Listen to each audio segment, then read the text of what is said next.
Chapter 34, Skellig. I sat at the kitchen table with Mina. Her mother was above us cutting up lettuce and tomatoes and bread. The table was spread with paper and paints. Mina had been painting all afternoon. There were little streaks of paint on her face and her fingers were bright with daubs of colour. There was a large drawing of Skellig standing tall with his wings high above his shoulders. He gazed out at us from the picture, smiling. "What if she sees?" I whispered. "It could be anyone," said Mina, "or anything." Her mother turned towards us. "It's a good picture, isn't it, Michael?" she said. I nodded.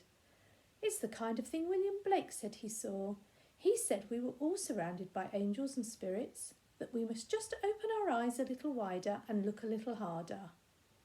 She pulled a book from a shelf and showed me Blake's pictures of winged beings that he saw in his little home in London. "Maybe we could all see such things if only we knew how to," she said, and she touched my cheek. "But it's enough for me to have you two angels at my table," she said, and stared hard at us, and she made her eyes wide and unblinking. "Yes," she smiled, "my two angels." I thought then of the baby. I wondered what the baby would see with her innocent eyes. I wondered what she would see if she were near to death. I turned my mind away from her and I pulled a sheet of paper towards me, and I found myself drawing Coot, giving him twisted arms and legs and bright red hair, and I drew hair sprouting from his back and his chest and his legs. "You've drawn your friend," said Mina. "He looks like a proper little demon." I looked at her, and just past her I wanted to see ghostly wings again. Her mother started to sing in the background. "I went to see him today," Mina whispered. I drew horns growing from Coot's skull. "I came round for you first," she said, "but your dad said you'd gone to school. And then he started questioning me, saying shouldn't I be working, shouldn't I be doing my lessons?"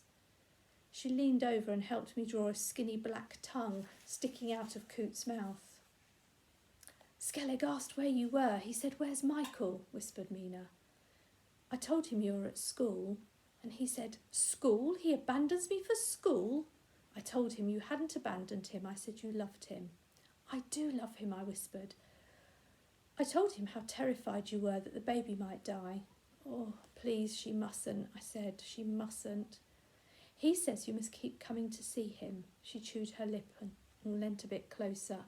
"Michael, he told me he's going away soon." "Going away?" I said. "Yes." "Where to?" She shook her head. He wouldn't say. "When?" "Soon."